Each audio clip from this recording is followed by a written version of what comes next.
할렐루야. 예, 귀한 찬양 감사드리고 하나님께서 영광 받아주신 줄 믿습니다. 오늘은 한 달의 마지막 주여서 우리 교회학교 우리 특히 어린이들과 초등부와 같이 예배를 드립니다. 하나님께 감사드리고 우리 아이들이 잘 자라서 이 나라 이 민족의 귀한 인물 되고 또 하나님의 귀한 백성이 되고 또 많은 영향을 끼치는 우리 자녀들이 될 수 있도록 많이 사랑해 주시고 기도해 주시면 감사하겠습니다. 미국 자동차 공업 도시인 디트로이트에 가보면은 헨리 포드 박물관이 있습니다. 이 헨리 포드는 자동차의 왕입니다. 그가 처음 자동차를 만들었을 때는 어떤 근사한 어떤 공장이나 좋은 시설에서 만든 게 아니라 집에 있는 창고에서 만들었습니다. 사람들이 다 비웃었습니다. 무슨 작품이 나오겠냐고. 어떻게 차가 굴러갈 수 있겠느냐고. 헨리 포드도 사실 쉽지 않았습니다. 몇 번이나 중단하고 싶었지만 거기에 강력한 지지를 해주고 힘을 보태주는 한 사람이 있었는데 그의 아내입니다. 그의 아내가 늘 옆에서 기도해주고 힘을 북돋아 주었습니다. 그래서 헨리 포드 기념관에 가보면은 거기에 그런 글귀가 쓰여 있다고 합니다. 헨리 포드는 꿈꾸는 사람이요, 그의 아내는 기도하는 사람이었다. 포드는 초등학교도 졸업하지 못한 사람이었지만 어떤 누구에게도 갖지 못한 귀한 자산이 있었는데 그 자산은 뭐냐? 주님 안에서의 꿈과 비전이었습니다. 내가 할 수 있는 거, 내가 도전할 수 있는 게 뭔지 한 가지를 정하고 주님 안에서 꿈과 비전을 향해 날아갔습니다. 그리고 이 포드의 아내는 신실한 기도의 사람이었습니다.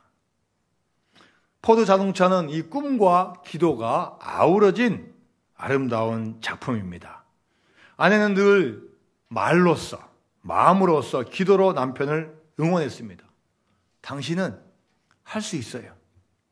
당신은 해낼 거예요. 내가 기도하고 있어요.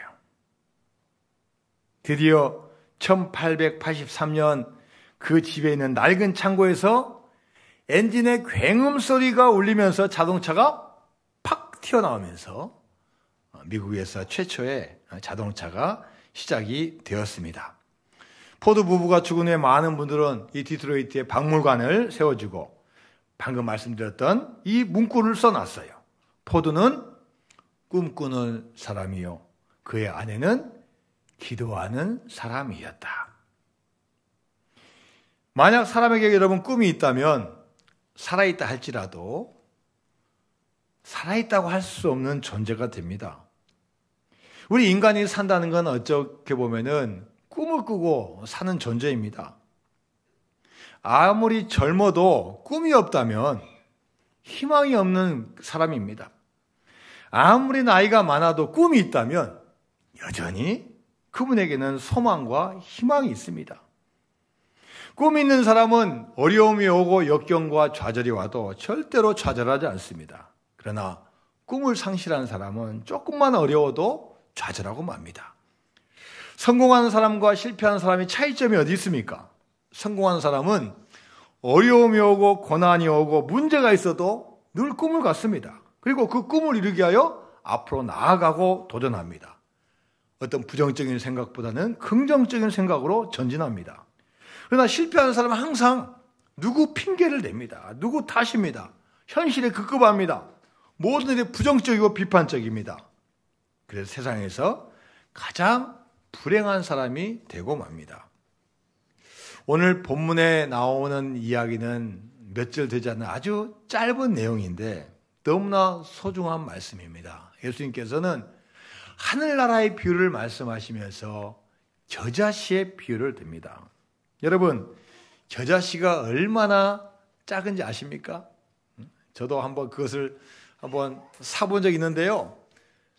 그냥 콧바람만 날아가도 콧바람만 불어도 그냥 날아가는 거예요. 얼마나 작은지 몰라요. 몇 미리 정도밖에 안 돼요. 우리나라에서는 작은 것을 여러분 보통 뭘로 비교합니까? 작은 거? 이 좁쌀만한 좁쌀. 예? 마음이 좁고 적은 것을 좁쌀이라고 배워요. 또 어떤 분은 이 코딱지만한 놈아. 코딱지. 또 어떤 사람은 이 쥐꼬리만한 놈아. 작은 거예요. 좁쌀보다 작은 게 가라지예요. 그런데 이 가라지에는 생명력이 있어요. 만약 이 가라지가 죄송합니다. 이 겨자씨가 만약 죽었다 그러면은 아마 성장할 수가 없을 거예요. 그런데 이 겨자씨에는 생명력이 있기 때문에 자랄 수가 있어요. 자, 이 겨자씨가 자라면 여러분 얼마나 크게 자라겠습니까? 3m, 4m, 5m까지 자라는 거예요. 비록 씨는 너무나 작지만 이 조그만 것에서 몇 미터 되는 이 나무가 나오는 거예요. 모든 씨앗 가운데서 가장 작고 작은 이 겨자씨이지만 큰 나무를 이룰 수가 있습니다.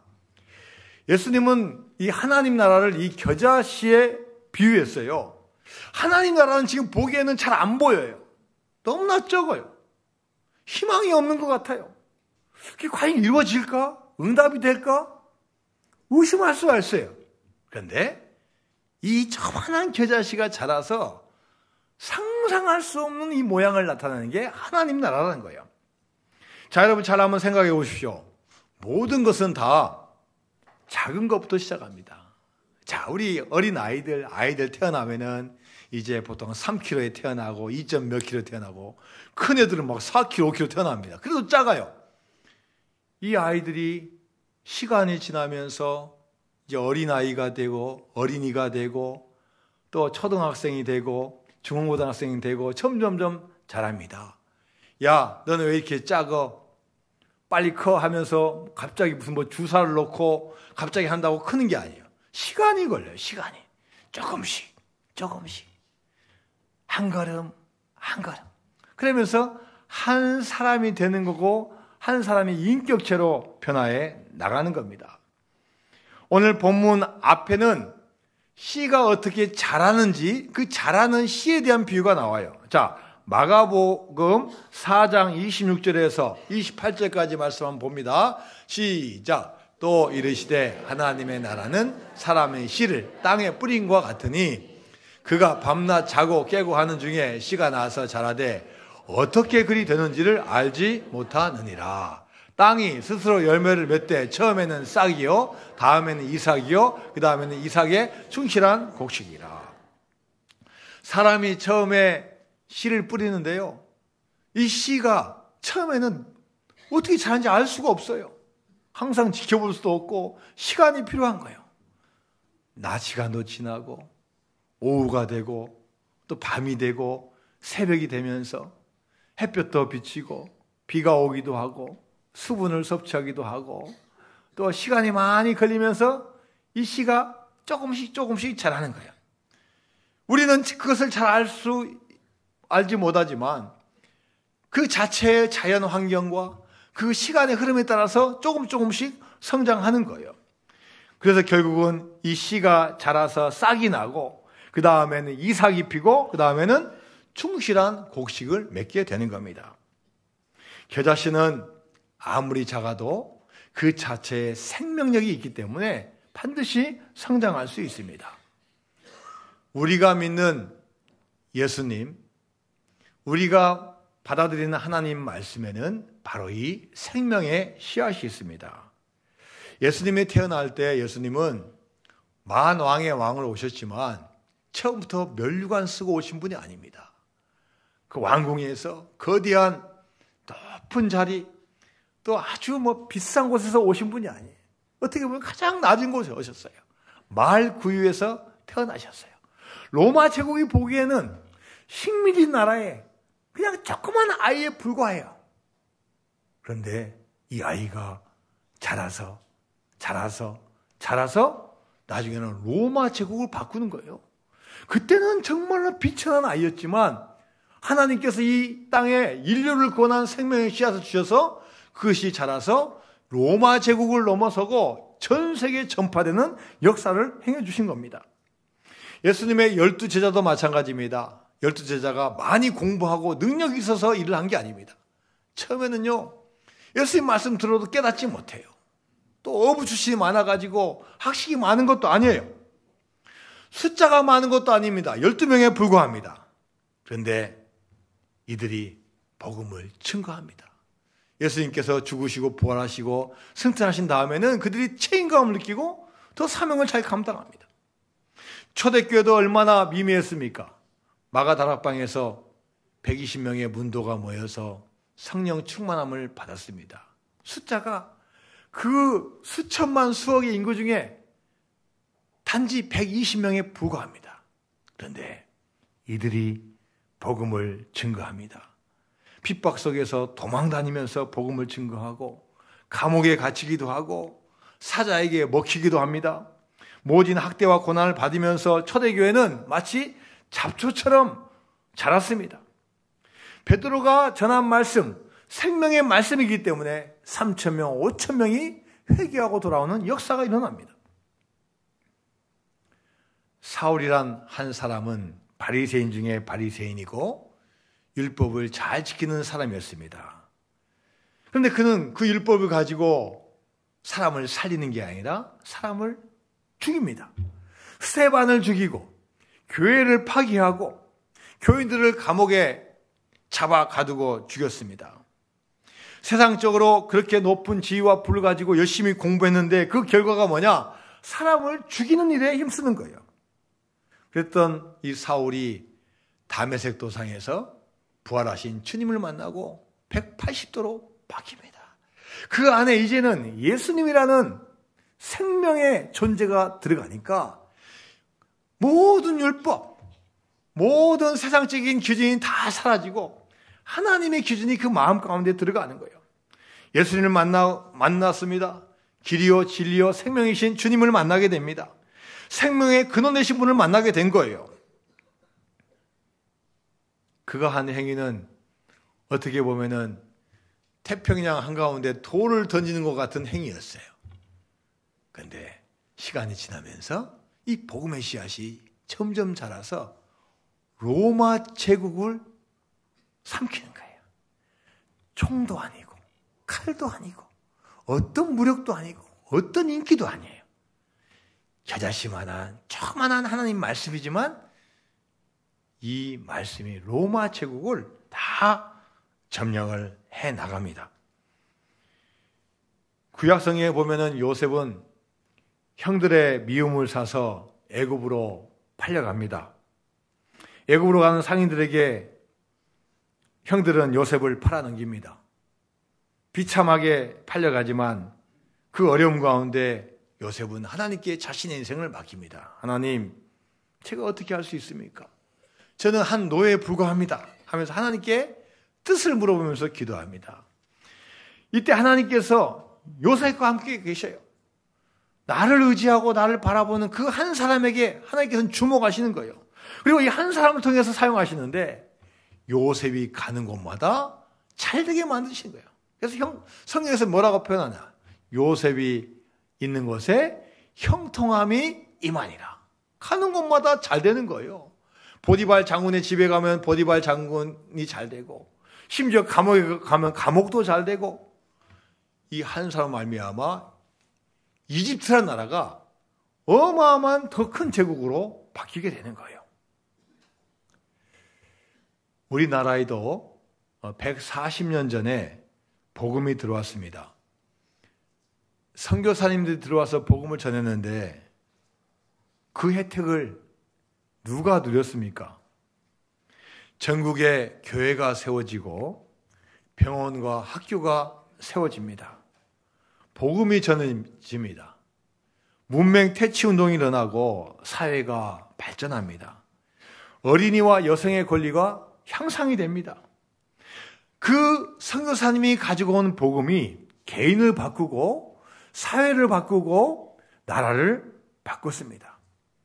여러분, 그러나 복음을 받아들이지 않고 교회를 박해한 그 나라들을 한번 보십시오. 여러분, 특히 북한을 보십시오. 복음이 없고 교회가 없는 곳을 한번 보십시오. 여러분, 그들이 실현하는 공산주의가 정말로 실현됩니까? 같이 생산하고 같이 분배해서 같이 잘 싸우자 하는 그 사회가 건설됩니까? 먹을 것도 부족하고 자유도 없는 감옥과 같은 나라가 지금 북한입니다. 예수님은 작은 것 하나를 소중히 여기시는 분입니다.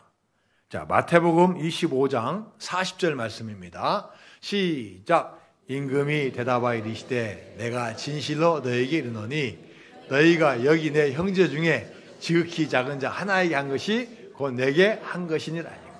자, 예수님께서는 뭐라고 하시냐? 내 형제 중에 지극히 작은 자 한 사람에게 한 것이 누구에게 한 것이다? 나에게 한 것이다라고 말씀하셔요.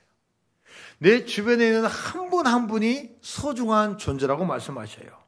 자, 마태복음 10장 42절 말씀입니다. 시작. 또 누구든지 제자의 이름으로 이 작은 자 중 하나에게 냉수 한 그릇이라도 주는 자는 내가 진실로 너에게 이르노니 그 사람이 결단코 상을 잃지 아니하리라 하시나.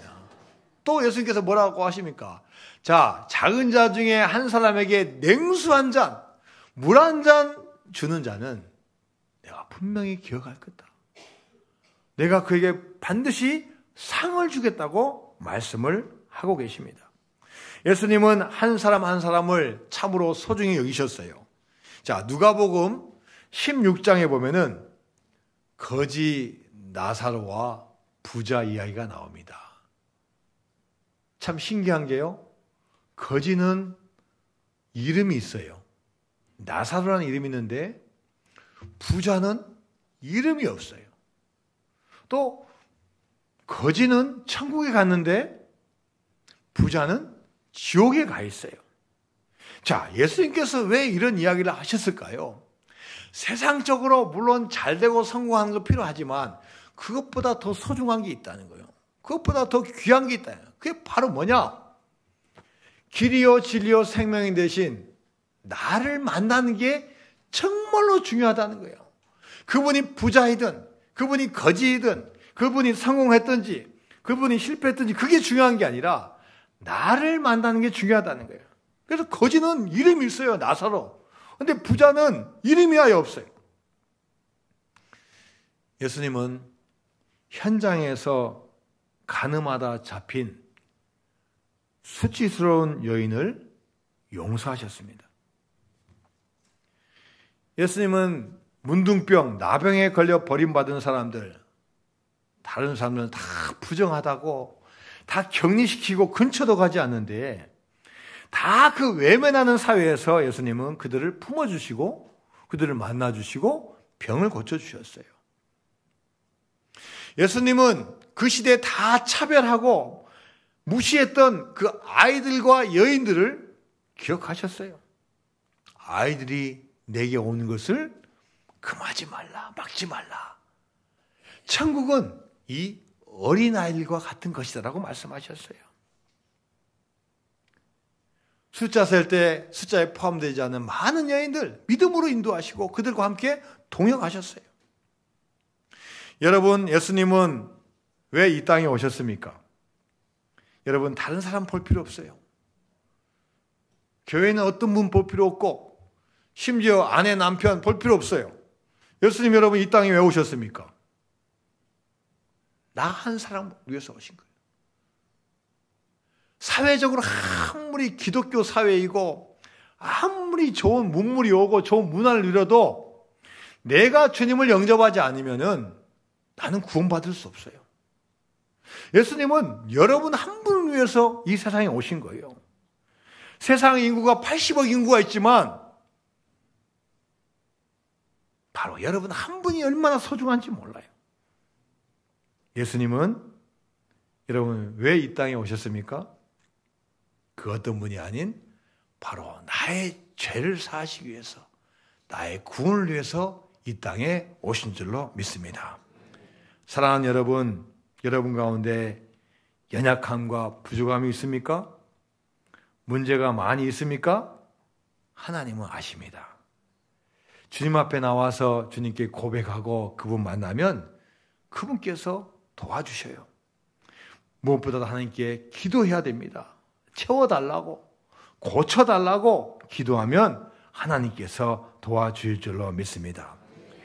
왜 예수님께서는 겨자씨 비유를 들으셨을까요? 어느 정도 수준이 되고 어느 정도 갖춰주고 어느 정도 믿음이 신실한 분들에게 말씀하셔도 좋을 텐데 왜 이제 막 시작하는 이 겨자씨 비유를 들으셨을까요? 하나님 나라는 세상에서 원하는 그런 가치관에 있는 게 아닙니다. 잘 살고 못 살고에 있는 게 아닙니다. 많이 배우고 못 배우고 있는 게 아닙니다. 교회에서 직분이 뭐냐에 있는 게 아닙니다. 나이가 많고 적음에 있는 게 아닙니다. 미켈란젤로라는 사람은 60이 넘어서야 위대한 작품들을 많이 해냈어요. 대문호 괴테는 파우스트라는 작품을 냈는데 그때 나이가 82세예요. 피카소도 80세 넘어서까지 왕성하게 창작 활동을 했습니다. 루빈스타인이라는 음악가는 89세에 카네기 홀에서 연주했어요. 화가 베라 스트라빈스키의 신도가 있습니다. 이분이 하는 말이 뭐냐? 살아있는 동안 일하라. 너무나 평범한 이야기인데요. 살아있는 동안은 일하라는 거예요. 그녀는 97세로 세상을 떠날 때까지 매일 그림을 그렸어요. 97세까지 매일 물감을 활용해가지고 그림을 그렸어요. 믿음의 조상 아브라함은 75세에 하나님의 부르심을 받았습니다. 모세는 80세에 하나님의 부르심을 받았습니다. 갈렙은 85세 이 산지를 내게 주소서. 새로운 도전을 시작했습니다. 여러분이 잘 아시는 김형석 교수님이라고 있습니다. 올해 나이로 104세입니다. 제가 뉴스를 보다가 지난주에 또 책 한 권이 나와 있어요. 책 제목이 뭐냐? 100세 철학자의 사랑수. 또 그동안 글을 또 열심히 쓰셔가지고 104세에 책을 또 내셨어요. 자, 이 책에서 자신의 건강에 대해서 고백을 했어요. 어릴 때 너무나 몸이 약해가지고요. 길 가다가 쓰러진 거예요. 학교에서 공부하다가 쓰러진 거예요. 뭐 당시에 무슨 의학적인 무슨 어떤 장비가 있었겠습니까? 뭐 잘 보는 건 못 먹고 뭐 약하니까 그냥 쓰러지는 거예요. 어머니의 소원, 어머니의 기도가 뭐냐? 하나님, 우리 형석이가 20살까지 살 수 있도록 도와주세요. 제발 20살까지만 살아달라. 너무 일찍 죽지 마라.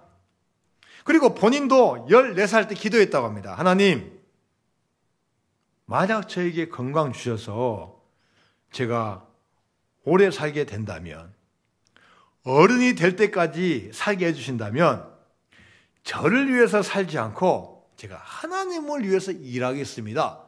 이런 마음의 소원을 14살 때 했다는 거예요. 그리고 이분에게는 어린 시절 겪은 건강 문제가 오히려 자기 삶을 바꿔놨대요. 약했기 때문에, 툭하면 쓰러졌기 때문에 자기 삶이 바뀌었다는 거예요. 어떻게 하면은 건강이 더 이상 나빠지지 않을까에 대한 이 고민과 기도가 있었다는 거예요. 그래서 자기가 두 가지를 해왔다는 거예요. 지금까지. 첫 번째, 스트레스 받을 정도로 일하지 말자. 스트레스를 받으면 지금도 몸이 약한데 스트레스 받으면 또 쓰러지니까 스트레스를 받지 않을 정도로 일하자. 이게 첫 번째 원칙이에요. 이분은 이제 학자이고 교수이고 또 강연을 해야 되니까 이분은 무조건 일주일 전에 다 끝낸다는 거예요. 일주일 전에. 닥쳐서까지 하려고 그러면 힘들고 어려우니까 미리미리 계획하고 미리미리 기도하고 미리미리 책 읽고 미리미리 준비하고 일주일 전에 다 준비 끝난다. 그러면 일주일 동안 어떻게 합니까? 여유 있게 묵상도 하고 또 다시 한번 검토하고 여유가 있다는 거. 스트레스 받지 말자. 두 번째는 뭐냐? 음주와 흡연은 건강에 좋지 않으니까 일절하지 않겠다. 포도주, 와인은 상황에 따라서 약간 마시지만 그 외에는 하지 않는다. 이분이 결론이 뭐냐? 건강하게 태어나서 무리하는 사람보다 건강하지 못하게 태어나 해로운 것을 멀리하는 사람이 더 오래 산다라는 결론을 내렸다는 거예요. 그리고 이분의 책 제목이 뭡니까? 100세 철학자의 사랑 수업이에요.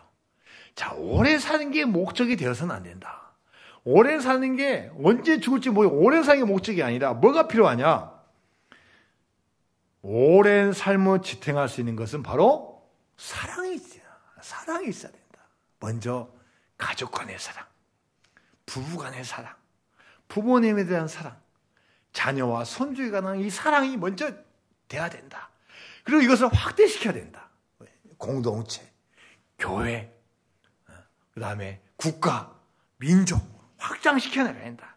이 사랑할 때 그 삶이 가장 건강하고 보람되다고 이야기했어요. 지금도 104세인데 건강하시고요. 지금도 행복하대요. 만나는 사람들이 이런 말을 많이 한다고 합니다. 교수님, 저희들을 위해서 좀 더 오랫동안 수고해 주세요. 교수님, 우리를 위해서 좀 더 책도 더 써주시고 강연도 더 좀 해주세요. 이 인사를 들을 때마다 더 오래 살고 싶다는 마음이 막 솟구치나요. 막 엔돌핀입니까? 막 도파민이 막 와가지고 막 더 기분이 좋다는 거예요. 얼마나 귀한 분입니까? 집사님, 더 오래 살아주셔서 우리를 더 좋게 해주세요.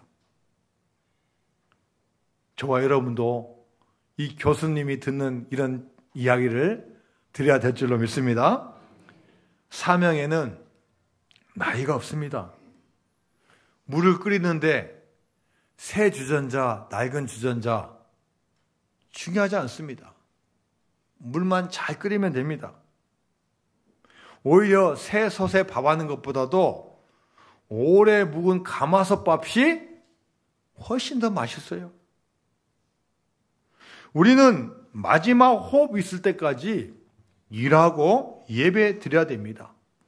숨을 멈출 때까지 찬양하고 기도하며 섬겨야 합니다. 힘이 닿을 때까지 전도하며 선교해야 될 줄로 믿습니다. 하나님께서 아브라함에게 너는 복이 될지라 라고 말씀하셨어요. 그 전에 성경의 표현으로는 너는 복의 근원이 될지라 라고 말씀하셨어요. 아브라함 한 사람에게만 주는 말씀 아니에요. 그 민족에게만 주는 말씀이 아니에요. 주님을 영접하고 하나님의 자녀가 된 모든 분들에게 주는 말씀이에요. 아브라함처럼 여러분도 믿음을 잘 지켜서 복의 근원 되시는 여러분 되시기를 주님의 이름으로 축원드립니다. 근데 여러분, 이 아브라함이 복의 근원 될 조건을 다 갖춰서 그런 게 아니에요. 하나님 조건 보지 않으시고 탁 선택하셔서 부르시는 그 순간부터 나아가는 거예요. 저와 여러분에게는 수많은 부족함과 연약함이 있습니다. 하나님 그거 보지 않으십니다. 그 가운데 있는 가능성을 보시는 거예요. 여러분 각자에게 주어진 달란트, 각자에게 주어진 능력, 각자에게 주어진 성격과 기질의 좋은 점을 보시고 여러분을 선택하신 거예요. 여러분 혹시 힘듭니까? 어렵습니까? 불행합니까? 무엇보다 먼저 하나님께 나와서 기도하시기 바랍니다. 다 털어놓으시고 하나님에게 다 고자질도 하고 하나님에게 아뢰기도 하고 하나님에게 매달리시기 바랍니다. 기도는 하나님과의 대화입니다. 자녀가 아버지에게 달라고 요청해야 돼요. 달라고 요청해야 돼요. 필요한 거 요청해야 돼요. 여러분이 도대체 할 수 있는 게 어디까지입니까? 여러분 그렇게 능력이 좋습니까? 기도하지 않고도 살 수 있습니까? 기도하지 않고 여러분이 원하는 거 이룰 수 있습니까? 소망이 이루어지기를 위해서 기도하고 또 열심히 움직이시는 저와 여러분이 되어야 될 줄로 믿습니다. 무엇보다도 여러분 인생 가운데 가장 좋은 이 겨자씨를 뿌리시기 바랍니다. 많이 뿌리지 마시고 하나님을 향해서 또 우리 가족과 이웃을 향해서 나를 위해서 정말로 필요하고 소중한 그런 씨를 뿌리시기 바랍니다. 기도하지 않고는 절대로 꿈을 이룰 수가 없습니다. 기도하지 않고 이루어진 것은요, 오히려 나에게 좋은 것으로 돌아오지 않습니다. 기도하지 않고 이루어진 거 교만하게 되고 영적으로 더 나쁜 일이 벌어지는 거예요. 무엇보다도 기도해서 영적으로 승리해야 될 줄로 믿습니다. 기도하면은 누가 좋아하시냐? 당연히 하나님이 좋아하셔요. 기도하고 이루어지면 누가 하신 거냐? 내가 한 게 아니에요. 하나님이 하신 거예요. 하나님께서 하신 일이 얼마나 좋아하시겠어요? 다 했는데 네가 했다고 자랑한 거 얼마나 하나님께서 보기 싫으시겠어요? 기도하고 실행하면 누가 해주시냐? 하나님께서 이루어 주실 줄로 믿습니다. 무엇보다도 사랑과 용서에 겨자씨를 심으시기 바랍니다. 사랑과 용서 없이는 진정한 평안과 행복을 누릴 수 없습니다. 예수님께서 우리를 사랑하시고 용서해 주신 것처럼 우리도 형제자매를 사랑하시고 용서하시기 바랍니다. 씨앗이 많은 게 중요한 게 아니라 하나라도 잘 심어서 꿈을 가지고 전진하시는 여러분이 되어야 될 줄로 믿습니다. 약하고 연약한 것을 오히려 하나님은 원하십니다. 오히려 우리가 걱정하고 근심하는 거 하나님은 이미 다 알고 계십니다. 전능하신 하나님은 우리의 목자가 되시고 아버지가 되십니다. 아버지는 자녀의 약함을 아시고 반드시 도와주십니다. 무엇보다도 하나님께서 저와 여러분에게 요청하시는 게 있어요. 그리고 우리가 꾸어야 될 꿈이 있습니다. 다람쥐 쳇바퀴 돌듯이 맨날 도는 게 우리 인생이 아니라 하나님이 저와 여러분을 향해서 원하시는 게 있어요. 겨자씨가 자라서 큰 나무를 이루면은 새들이 날아가요. 심지어 둥지를 틉니다. 새가 한 마리 먹는 게 아니라 여러 마리가 와서 쉬고 놀고 먹고 자요. 그늘이 되어줍니다. 많은 자연 환경이 좋은 영향력을 끼쳐줘요. 저와 여러분이 믿음의 길을 잘 걸어가서 성장해서 나로 멈추는 게 아니라 큰 나무가 돼야 돼요. 내가 자라서 큰 나무가 되어서 숲을 만들고 새들이 오게 한다면 얼마나 좋겠습니까? 지금 이 자리에 있는 우리 어린 아이들, 우리 자녀들이 우리가 믿음을 잘 거목이 되어서 이 아이들을 잘 키워내고 뒷받침해주고 기도해주고 잘 성장시킨다면 이 아이들이 얼마나 훌륭하게 성장하겠습니까? 내가 자라서 큰 나무가 되어서 좋은 영향을 끼치는 여러분 되시기를 바랍니다. 여러분 한 분 한 분이 구원의 방주와 같은 역할을 하시면 좋겠습니다. 나의 믿음만 유지하는 것을 넘어서서 나에게 오는 많은 분들이 주님의 복음을 듣고 같이 믿음의 항해를 할 수 있는 그런 방주가 되시기를 주님의 이름으로 축원드립니다. 여러분이 항상 감사하고 즐거운 분이 되시길 바랍니다. 여러분 주변에 모인 분들이 참 행복하게 되시길 바랍니다. 이야, 우리 김지사 옆에 가면 너무나 좋아. 너무나 힘을 얻어.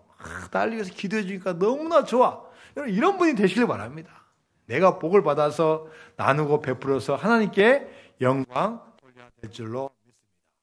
하나님께서 나에게 복을 주셔서 내가 잘 되면 하나님께서 영광 받으신 거예요. 하나님의 이름이 높이 드는 거예요. 전도가 되고 선교가 되는 거예요. 그럼 여러분 분명한 목적을 가지시기 바랍니다. 지금 주신 은혜를 쏟아붓지 마시고 부패하고 썩고 콘크리트같이 단단하게 만들지 마시고 더 많은 겨자씨가 자라서 성장해서 내가 베풀고 나누고 좋은 영향을 끼치는 저와 여러분이 되어야 될 줄로 믿습니다.